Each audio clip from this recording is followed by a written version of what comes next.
In the Clive Barker Podcast, longtime fans Ryan and Jose interview guests, bring you news, and take deep dives into Barker-related stuff.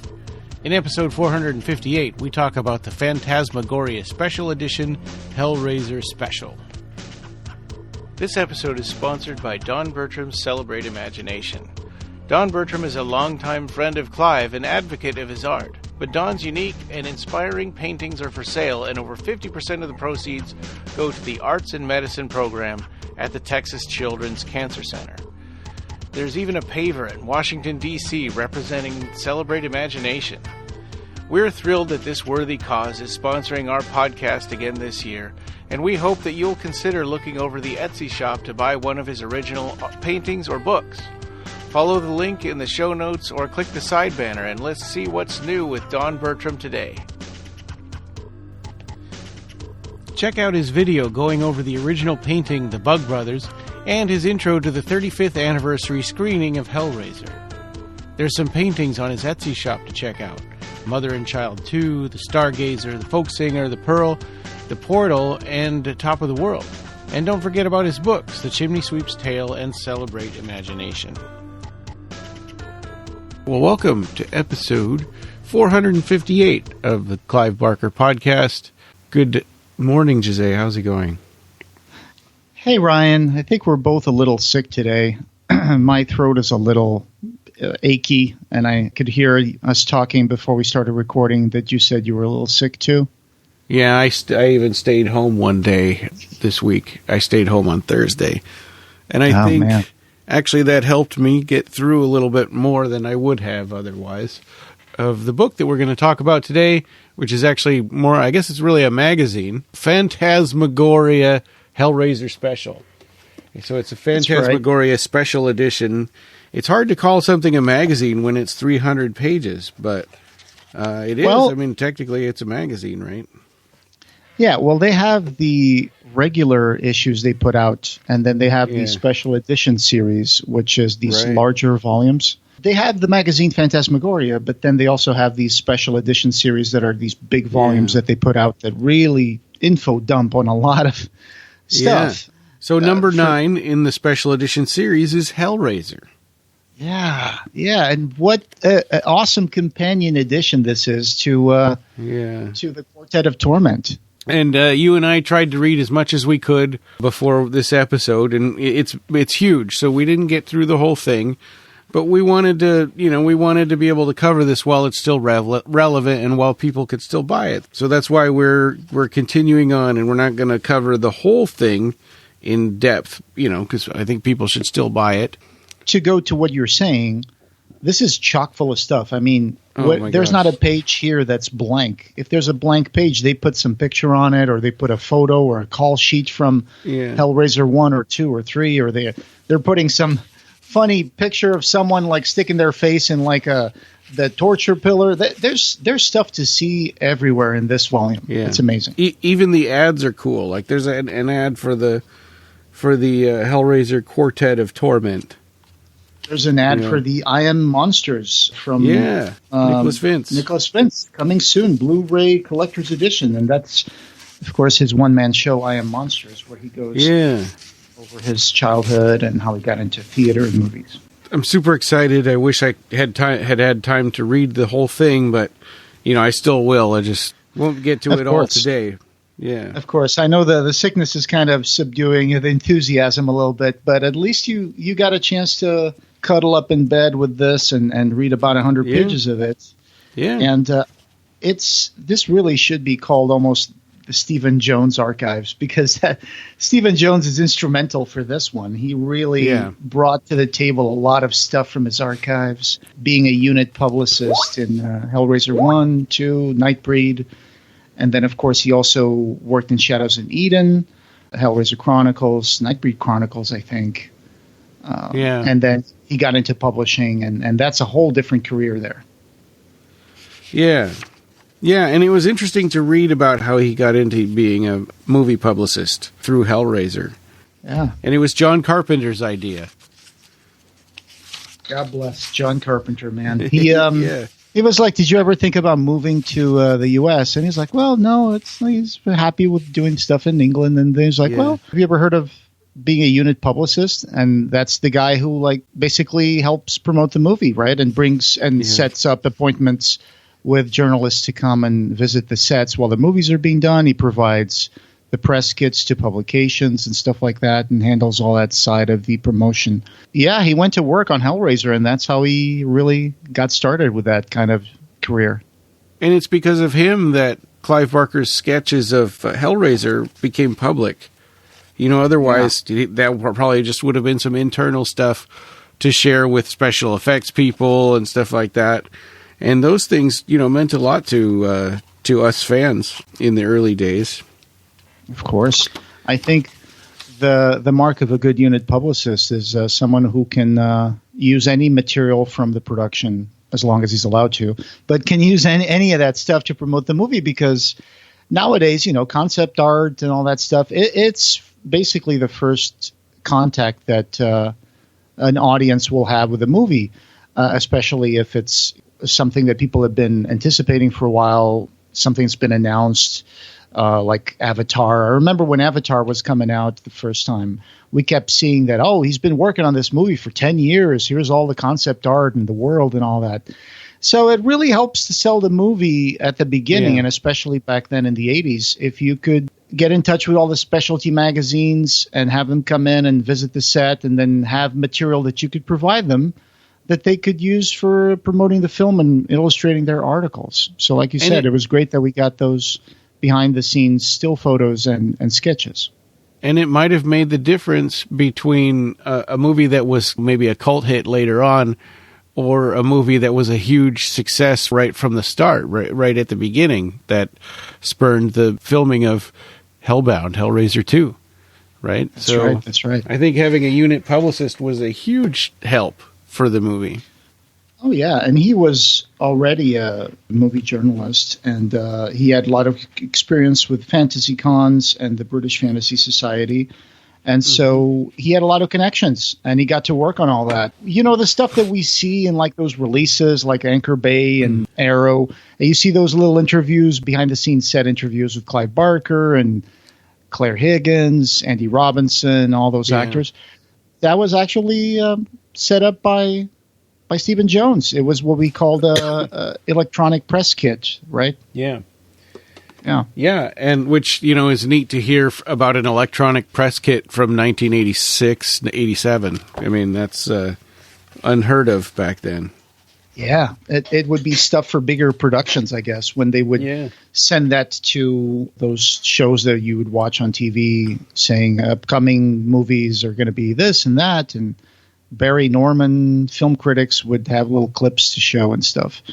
Yeah. So, and he invited all kinds of genre critics and genre reviewers onto the set, and except for Barry Norman, you know, they were all excited to be there, and they helped spread the word about the movie and got the word of mouth going. I'm looking right now at a pile of books, and I'm seeing Stephen Jones, Horrorology, a Lexicon of Fear. Like, he's been involved in publishing anthologies and all sorts of projects.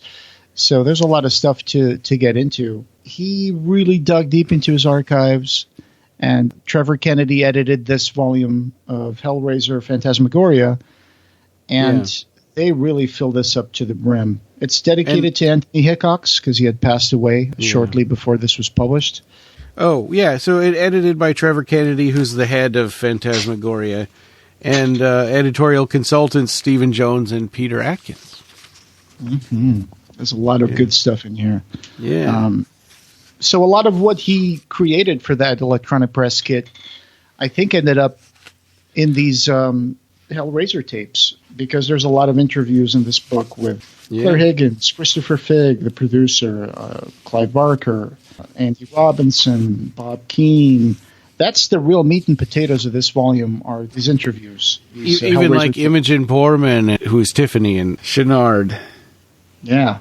But this is really like, if you don't know anything about Hellraiser and you want to get started, or if you've seen the original movie and you've always wanted to know more, I think this is a volume to get, because this will take you by the hand on this amazing journey through all the different departments and all the spectrum of production that we have here. We have people that were actors, we have people that were producers, directors, writers, all of those special effects artists, all of those people are sharing their experience of how it was like working in the movie.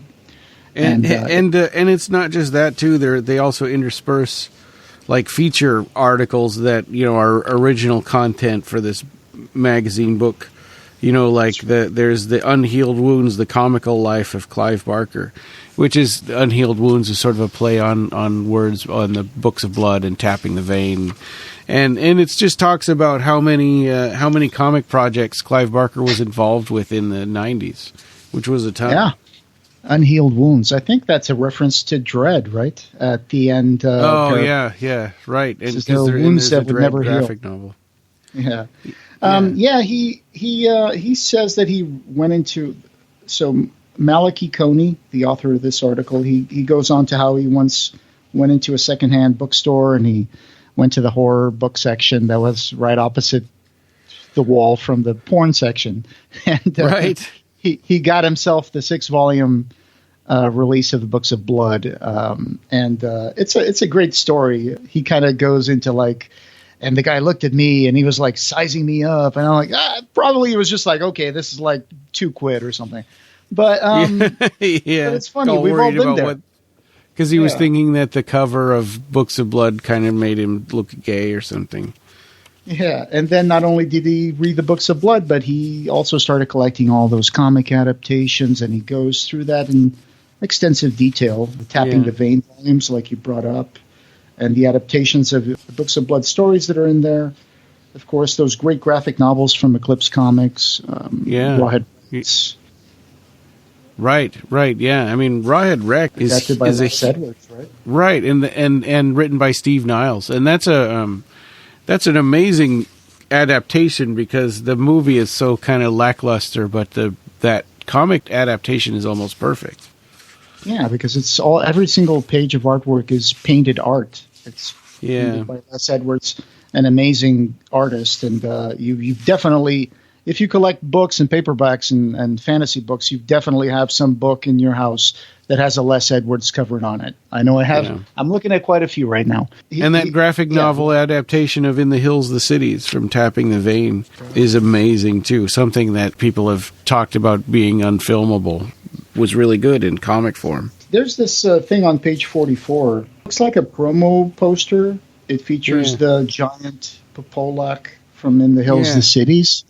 Right. And this says it's front covers for Tapping the Vein Book 1 and In the Hills, the Cities. I don't think I ever got this In the Hills, the Cities. Did it come out as a separate or a standalone edition? No, I don't know how that came about because that was confusing to me too because that wasn't a cover that I knew of for Tapping the Vein. That was a big splash image from that story adaptation. Maybe this image belongs to like a promo poster or something like that. That could be it. Yeah.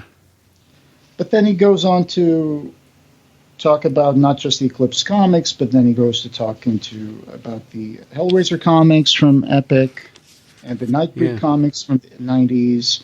And he goes on to talk all about Pinhead versus martial law. Right. Yeah. I love that.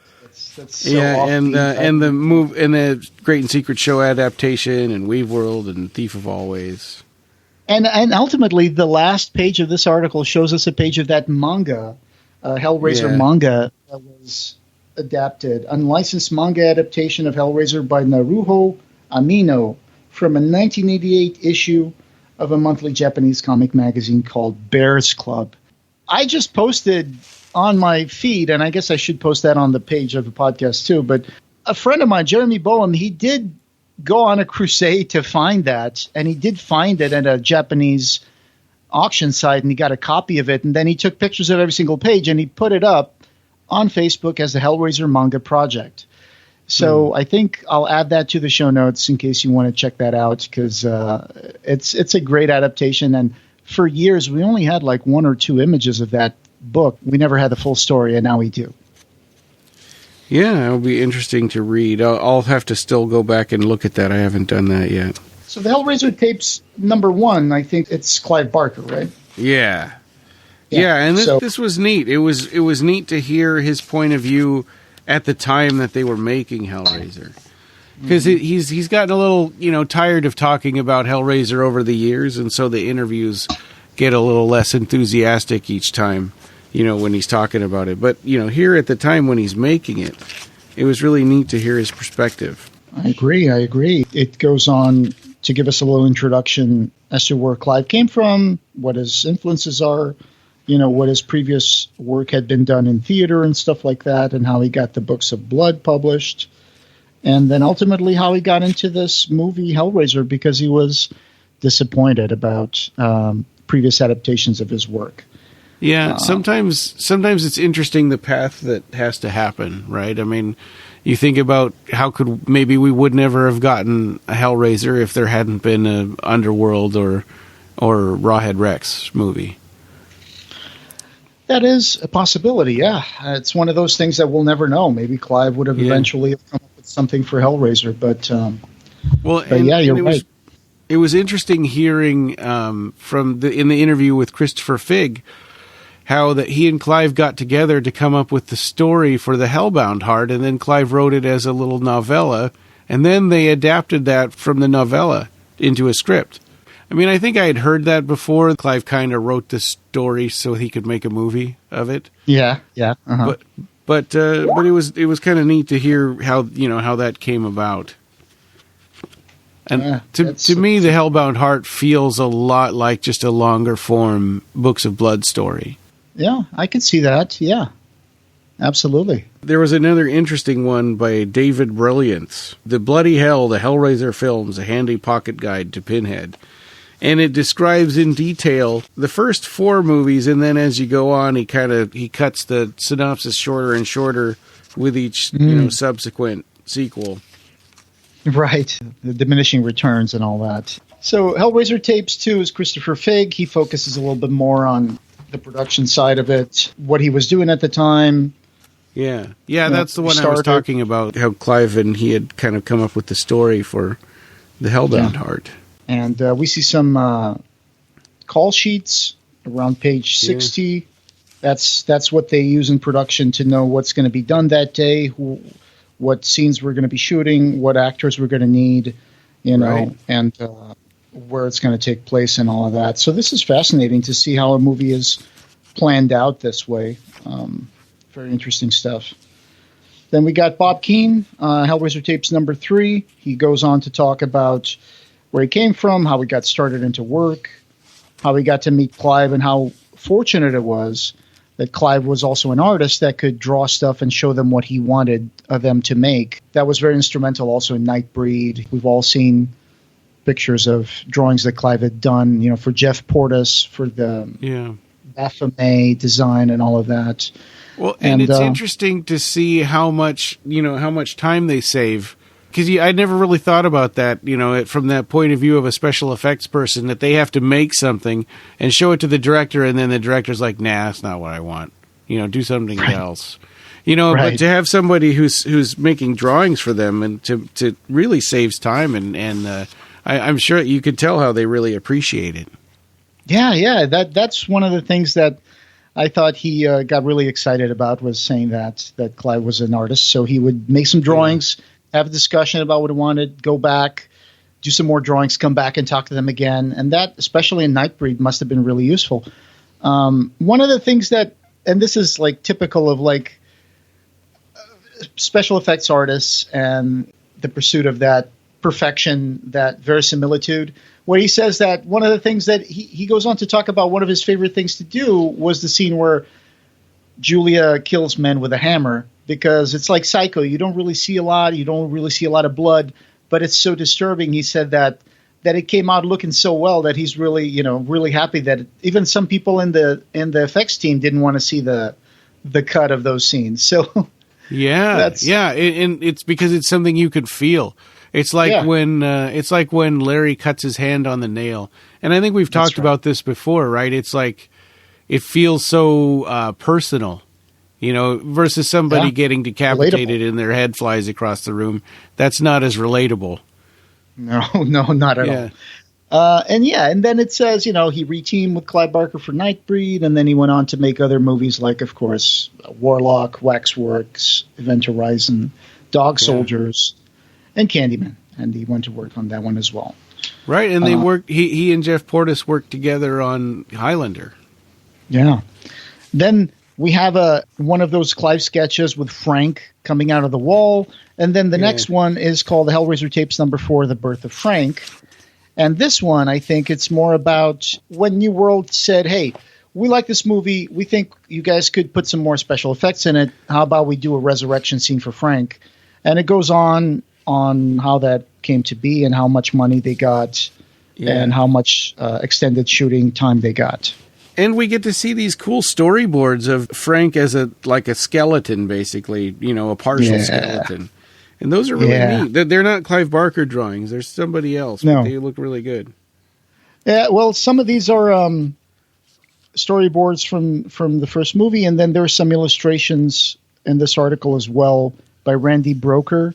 And I think some of these illustrations came out, I think these were from those publications that we would get in the 90s, like Jim Van Hise's, Kings of the Macabre or something like that, like Clive Barker, Stephen King, Kings of the Macabre. You remember those fanzines that came out? I don't know if you have those. Yeah, I think I remember there was one that I bought that was like, just somebody drawing pictures from Barker and King stuff. And then talking about the movies that they had made and the stories they'd written. Yeah. I think that's where this comes from. Yeah, it says it's a storyboard for the Birth of Frank sequence on the. Yeah. I'm talking about the drawing on page 73. That's Frank coming out of the wall. Yeah. Yeah, it says it was done in 2023. Oh, I see the date now. You're correct. Excellent detail there. 23. So this was probably made purposefully for this. Huh. Yeah, maybe so. It's a cool illustration. Yeah, it's like a Freddy Krueger looking Frank coming out of a kind of a grayish cloud. I'm guessing coming out of the wall. Another really cool detail that came out of this that I wasn't really aware of, because the Birth of Frank was a reshoot. And so what they had planned to do, not having the money to do a resurrection of Frank, they had planned to have kind of the wall open up and Frank just comes out like he would be, without all those steps in the beginning. Oh, yeah. His transformation. So the wall would kind of open up and Frank would come out of it, which was kind of similar to what it was in the book, in the Hellbound Heart. Right. Yes. The wall would kind of dissolve and the brick would become insubstantial and it would just kind of crumble down and we would see him trapped in there looking into the place where he had died. And then he would just say blood, and he would disappear. Yeah, like he'd get kind of sucked back in like it was still his tomb, and the blood was what could pull him back into the real world. And I think I would have liked it either way, because that is that to me, him a wall opening and him coming out skinless Frank. I mean, that would have been great too, because the Cenobites, when they show up, the wall opens, right? So it would be kind of like the same mechanic being. I don't know. I think that would have worked as well for me. And he would come out like skinless, like he's been tortured in hell. That would have been cool. Maybe even dragging a few chains. That resurrection scene also is just amazing, and like they mentioned in this book, it's a really good place in the story to tell you, okay, now. Now supernatural things are going to start happening. Now this is going to, our main characters are in trouble. Oh yeah. And I think it's amazing that I don't see anywhere anybody talking about Frank's resurrection. I never heard anybody bring up the Telltale Heart, and I think the Telltale Heart. Oh yeah. No, I mean that's true. That seems like it should be a really obvious reference. Right? Because they have that little bag that's supposed to be the desiccated heart, and it starts like filling up with the little blood that it got from Larry. And it's just like it's under the floorboards. You see it under the floorboards, and it just starts boom, boom. No, boom, that's a good point. Nobody ever mentioned this, and I think it's such a clear reference. I don't know if Bob Keane was thinking about that, but that would be a question to bring up. Even a reference in the novella, I think. That's right. Yeah. Even that. Yeah. I wonder how much Clive maybe unconsciously brought up the Telltale Heart into that. I don't know. Yeah, maybe unconsciously, but he was a big Poe fan. I mean, the only time he ever wrote anything derivative, right, was kind of a sequel story to the Murders in the Rue Morgue. Yeah. This would have worked either way, but I'm glad they did it this way because the actual reconstruction of the body is much more striking than just the scene of him walking out of like an opening in the wall.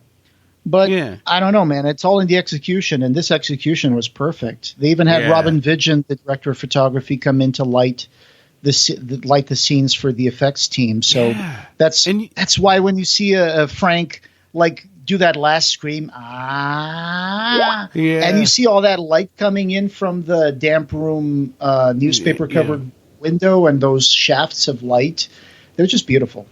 And that couldn't have been easy. You think about the continuity of that because they were filming stuff in reverse and they had all these various stages that they had to all kind of meld together and have a continuity of the lighting.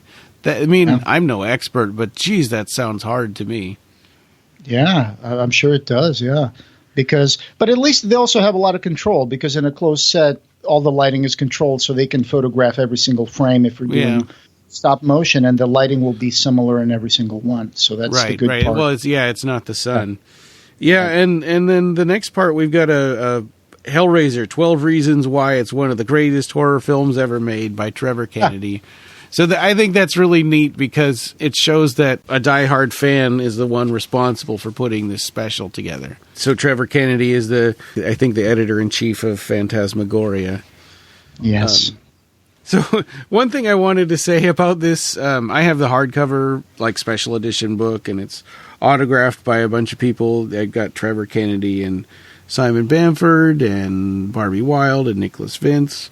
And I think Pete Atkins is on there and Jeff Portis. And mine is number 56 out of 60. I was an early buyer, so I just have the soft cover. This was one case where me putting something off actually paid off to be able to get this. But there's one thing that kind of bugs me on the hardcover. There's a little TK Comics, only 35 pounds. And instinctually, I'm always trying to peel that off with my finger, and it's built into the cover. Yeah, it's just part of the cover. Yeah, the soft cover has the same thing, but it says TK Comics only $15.99. So I thought it was cute. It kind of makes it look like you just bought this from the newsstand down the corner. It is. It's just instinctually, I'm always trying to stick my fingernail under that to get it off of there, and I'm like, "Oh, stop that!" Yeah. So the reasons he gives are 1, the story; 2, the atmosphere, of course; 3, the tension. Of course, the direction, the performances, and the score are amazing. Yeah. Going into the effects, the makeup, costumes, and special effects. The Cenobites and the engineer. Oh, yeah. They're some of the best monsters created in the 80s, I think. Yeah. Just because whenever I saw the Cenobites, it just kind of stirred something deep inside you. It was just like, oh, my God. They're scary, but I'm also fascinated by them. I was never really scared by the Cenobites. I mean, when I saw this movie, I was 12 years old. So at that age, I already knew that there was something attractive about that, but I couldn't pinpoint what. Well, and it's interesting that the way everybody loves the Cenobites, or most horror fans, Clive Barker fans, Hellraiser fans. And when they were first put together and first made up, and they were all standing there together, and Clive saw them. And he had this moment of doubt that really kind of humanizes him, in a way that we kind of deify his imagination. But he was looking at them and he thought, "Oh God, what have I done?" Thinking people are going to see that this is ridiculous, and that was so humanizing just to think about. You have to have so much confidence to be able to pull something like that off. Because they're demons, but they're wearing leather and, piercings and stuff. That is such a great point that you're making. I really appreciate that. Here I am saying that the first time I saw them, I was completely fascinated by them. And his moment of doubt was, what have I done? What have I birthed into the world, I guess? That's I guess, the moment of doubt that every creator has. Is this going to work? Or Or is this just something that I'm stuck inside my own head and I can't see the forest for the trees? I think for Hellraiser, it's lucky he was able to push past that, right? I mean, what kind of a world would we be in if he had just said, change this all around? I've made a terrible mistake and made them into something else. Well, yeah, but that's what movies are nowadays, right? Aren't they? I mean, nowadays they make a movie and then the producers come in and they start saying, we got to get this for more mass appeal. Let's reshoot this. Let's cut this out. And then the movie that comes out is going to be a compromised version of it. And especially for those big blockbusters, sometimes you hear, they're bringing a new director. It's like, what? That's the horrible sign that they don't know what they're doing. Well, and you make a great point because it's not just Clive Barker that ended up, he got faith in himself, but Christopher Figg, Tony Randall were huge supporters throughout this whole movie. And how often do you hear about how thankful people are for producers and studio executives? That's right. That's right. Yeah, that I think that is amazing, and it kind of makes this a really special movie. Which brings us to the other reasons that Trevor Kennedy thinks this is a great movie. 1, the box. 10, it's British. That the movie not just feels British, it had all the departments were kind of British. And I'm in agreement with that. There are people out there that say that it's, it's set in America, because of how they messed with their accents, with voiceovers and stuff. But you know what? There's British scenery, British characters, and when they arrive, he tells Julia, "We're back. You're back on your own home turf." I mean, I think it's all meant to be pretty obviously in England. Yeah. Even if we have cops with guns and Hellbound and stuff like that. But, that's just an error that we can overlook, I think. Yeah, I think you're right. And then he, of course, praises 11, the enthusiasm that Clive Barker had for his art, which, let's face it, he was spanking new. He was a new director. He was at the peak of his Books of Blood fame and all that, and then Hellraiser became a huge overnight sensation.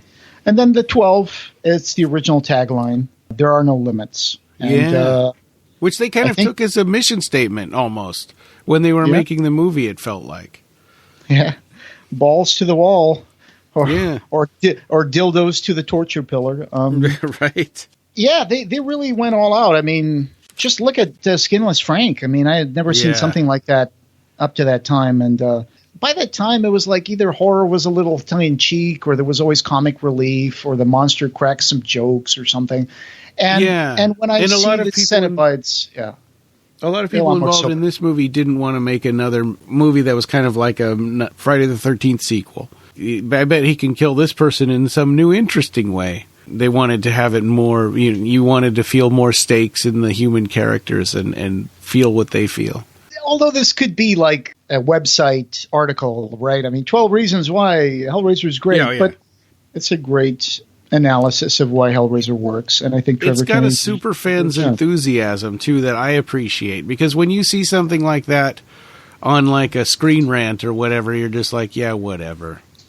Right. Because it's clickbait. Here's someone who knows what they're talking about, and they're a big fan. They're just explaining here all the good things that this movie brings. Hellraiser tapes number 5 is Andy Robinson. And this I've read an article recently about how some actors are so good at being bad that their careers suffer from it. King Joffrey or the guy who played Peck. The EPA in Ghostbusters, Yeah. I've seen interviews with those guys, and sometimes they say, I had trouble getting a different job because I got typecast, and then people just thought I was a dick and just wanted to typecast me and stuff like that. And Andrew Robinson even mentions that in here, where he's talking like, we're in a profession where you're supposed to do a good job pretending to be somebody else, and then you get punished for it if you're too good. And that's totally not cool, because he was the bad guy Scorpio, in the Dirty Harry movies, and then going to this where he got to play a range of like a really nice kind of boring guy, but then the last quarter to be Frank in Larry's skin and just be like just this horrible the brother. That's the other side of the coin, right? Yeah, horrible, selfish person. So he went back to theater after Scorpio, got some awards. Yeah. And Hellraiser was really his first theatrical horror movie. Yeah, but by this point, he was already like getting to be a little more recognized. So he just didn't come back for the second one, right? He himself said that he thought that people were either going to love this movie or despise it. Yeah. And maybe that kind of played into his decision-making for the second movie. I'm not sure. And then we've got Hellraiser Tapes number 6 is Claire Higgins. And in here, she's kind of talking about how being able to play this kind of icy character that was a new kind of interesting experience for her. And it was interesting to hear her perspective that she thinks that men don't really sympathize with her character, but women do. There were some crew that got a little nervous after seeing the scenes where she was killing guys. She said, I think the women in the audience will find her a sympathetic character, but I'm not so sure about the men. The reaction from men on the set after they had seen the rushes of the killings was that they wouldn't speak to me. But at the same time, she had fun because she had been playing like straight, nice women for 7 years, and this was the first time she was playing like a killer, I guess. And she had to really psych herself up for doing those hammer killing scenes. She's like, I can't do this. I can't do this. Okay, I'm going to get it. I'm going to do it. Yeah. But, she got to play the Queen of Hell in the second movie, and that must have been a lot of fun. Yeah. Yeah, and she talks about that in here, too. And she got to elevate the role or take it to the next level and be sort of a evil queen, from Snow White. These were part of those EPK interviews that he was doing on set. I think you can see some of this stuff. You probably might see it in the Quartet of Torment extras, I think. There might be some stuff there. There's another funny poster, Ghana-style African poster of Hellraiser on page 90. And then we have Hellraiser Tapes number 7, and this is Ashley Lawrence. That one it says Hellraiser, but it's got characters from Hellraiser 4 and 2. Yeah. These are commissioned usually nowadays. They're commissioned from a Deadly Prey gallery. And there might have been some posters from Ghana, painted in flower bags or something, or syrup. But these more modern ones, these are commissioned, yeah. And the engineer is holding a human heart in one hand and a hand in the other. A severed hand. Yeah. But I this must be really cool in full color because I'm looking at this page in black and white. But in full color, this must be very impressive. Clive Barker had the Ghana Hellraiser 3 poster hanging up, an original painted one, hanging up in his house. Which has a zoom in on Pinhead's face with the towers behind him, but in his mouth he's chewing on a man, right? He's chewing on a small man. Yeah, half hanging out of his mouth. Yeah, that's wild. Yeah. Ashley Lawrence, she goes on to talk about how she grew up in California, and then how she auditioned for Clive Barker, how she started her acting career, and how she did some TV before. Now I got to find the episode of Highway to Heaven where she's. That's what I was just thinking about too. It's I remember watching that show when I was a kid, but Michael Landon. Yeah. My parents used to watch that, and so I ended up watching it too. Yeah. Yeah, and then that other guy who was he a policeman? I forget. That was the sidekick of Michael Landon. Yeah, I think he was a retired policeman or truck driver or both. I don't know. And whenever he would use his powers, he would always call it the stuff. God is going to give me the stuff. Oh yeah. I remember a scene where some guy parks in a handicap zone, and Michael Landon comes over to him and said, "Hey, I don't think you should park there." And he's like, "Yeah, well, fuck you." And he goes into the diner, and then he's coming back, and then Michael Landon sits down to have breakfast with his friend, and someone comes in and says, "Hey, whose car is outside?" And then they go outside, the car's turned upside down in the handicap zone. And he's like, and the guy's got his hands on his head, how do they do that? And then Michael Landon looks up at the sky and says, "Thanks." Yeah. That's the kind of stuff you would get in Highway to Heaven. So well, thanks to God, now nobody gets to ever park in the handicap zone. Yeah. But she was a young actress. She was covered in blood by Jeff Portis. And she tells a funny story here that she thought she was going to be recognized after she did Hellraiser. And she was her boyfriend was wearing like a T-shirt of Hellraiser, and people were coming up to him asking, "Oh, were you in Hellraiser?" Like, she's right there, dude. That's Kirsty. Yeah, that's insane. It's crazy to think that they wouldn't have recognized her. I guess she might have had a different hair or something. Or maybe they only saw the box and they never actually, or the poster, and they never actually saw the movie. And I've never got to meet Ashley Lawrence in a convention, but I know that you have, right? Yeah. And she was really nice. And she's an artist, too. It says here at the end that after Hellraiser Rap Productions, she returned to California to study fine art in college.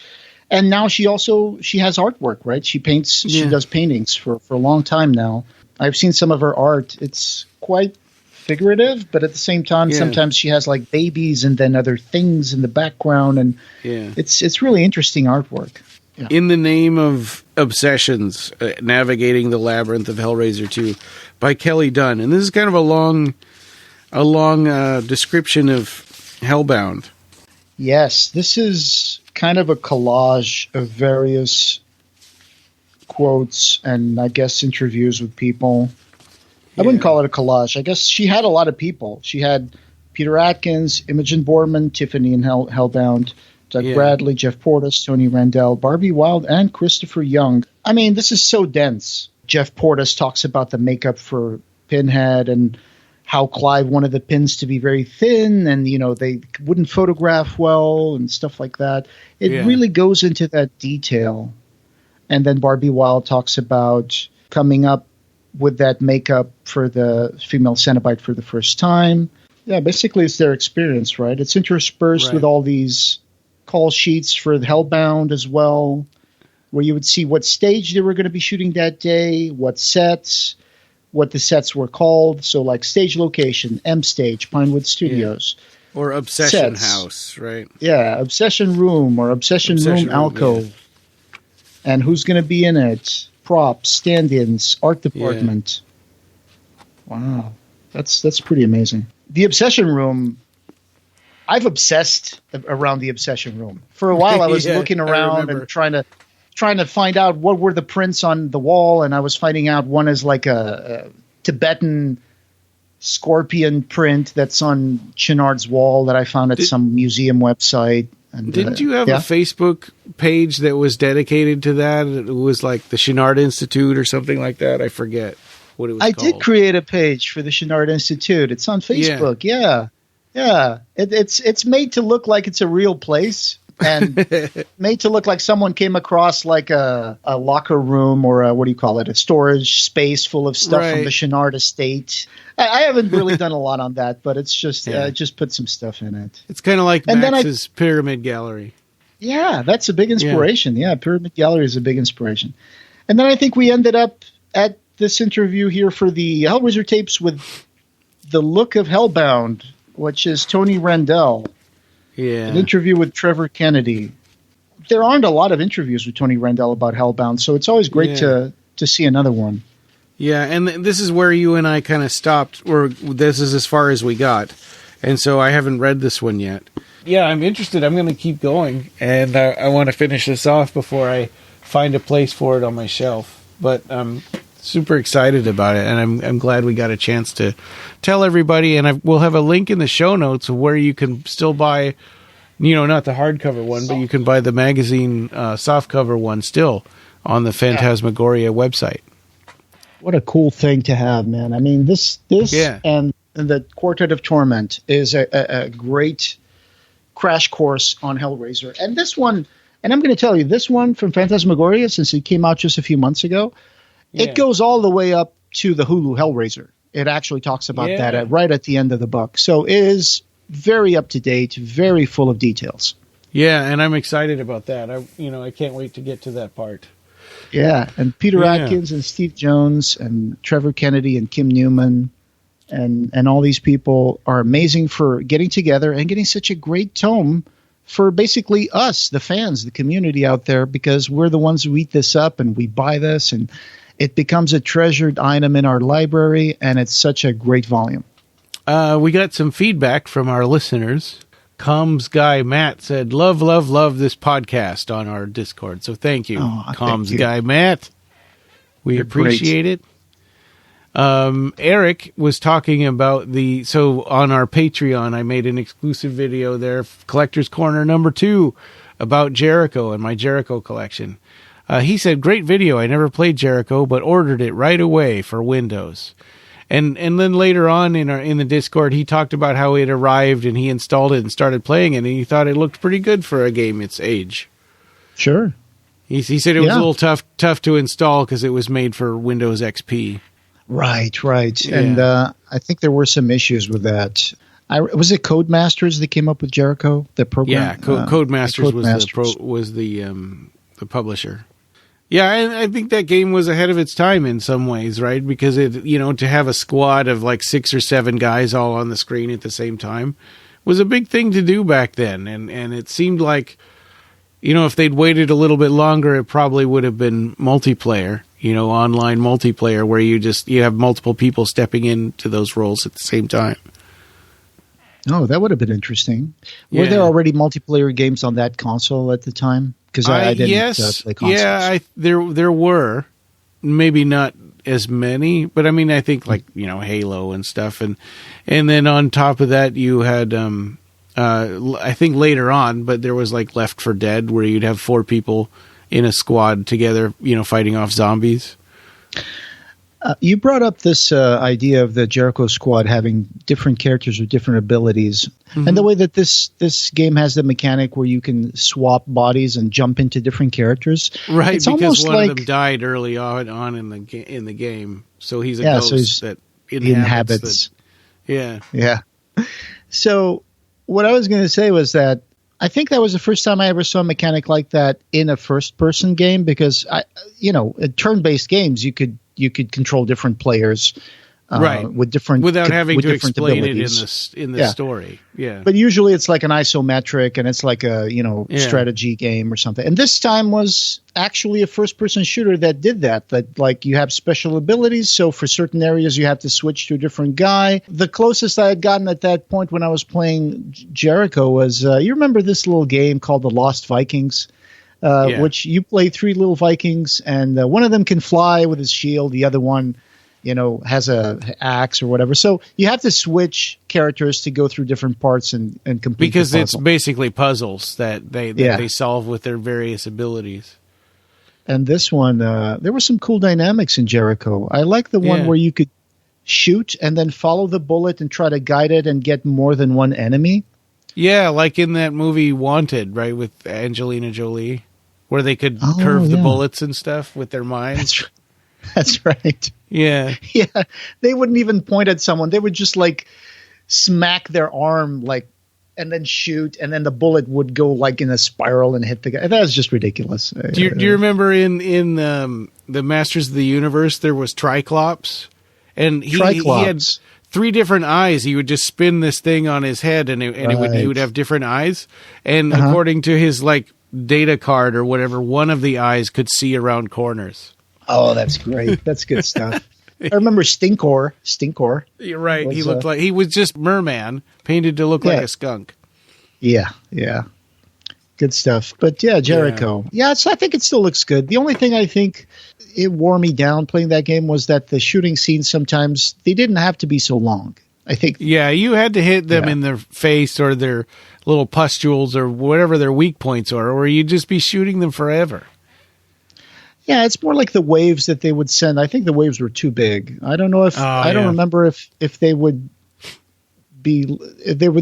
less enemies if you went for the easier difficulty, but it's just I think they were trying to make the game last a little longer. But you probably played it on the normal difficulty, which was a little grueling. And I played it on all of the difficulties, and man, it gets rough. Did you get to unlock all of those files in the game? Yeah, I did. I beat it even on the hardest difficulty. That's fantastic. I don't think I even unlocked half of it, to be honest. And then as I upgraded to different operating systems, that one stopped working, and I wasn't able to install it anymore because I have Windows 10 now, so I guess I would have to find a way to install it. So if you're a paid subscriber, you can watch that video, and we go over. There's a lot to collect for Jericho. I was surprised. There are 5 releases of the game, right? The Xbox 360 version, and it has a steelbook, and the PlayStation 3 version, and it also has a steelbook, and then there's the Windows version, and plus there was a T-shirt and Primus strategy guide and promotional book. And you're missing something in your collection. You're missing that Playboy issue that has a pinup of 2 characters from the Jericho Squad. Yeah, that wasn't. I didn't. I'm probably not going to buy that. But but that was something that happened. I don't know. Yes. To me, it just seems a little. It doesn't really match and I mentioned this in the video. It doesn't really match the tone of the game exactly to do that. It kind of matches the. I don't know. Kind of matches the aesthetic of the game and the queerness of it all, I guess. Well, I don't know. These characters are, fighting for their lives the whole time. There's not really time for ogling. Yeah, you're right. But this was a pinup. It was a weird thing back then. It's a weird thing now. But it did come up on Playboy. I don't even know if you can find any image of that nowadays. I do remember that. You can. When I was looking for which issue it was on Google image search, there was the actual photos were there too. Yeah, boy, is that obscure. Well, coming up, we will have the Jericho Squad is going to have a return. We'll be filming that actually next week. I need to start working on preparations for that. Right. And then we'd like to give a shout out to our Patreon members. As usual, David Anderson, thank you very much for being there. Eric Van Tolt, Danielle Elvin, and returning sponsor Don Bertram, Celebrate Imagination. Thank you, Don. You're great. We love you. We'll be talking more about the Boom Hellraiser comics discussion, and we'll be talking more about the Hellraiser Quartet of Torment. And like you said in the previous episode, maybe we'll get Peter Atkins to join us. That'd be great. This podcast, having no beginning, will have no end.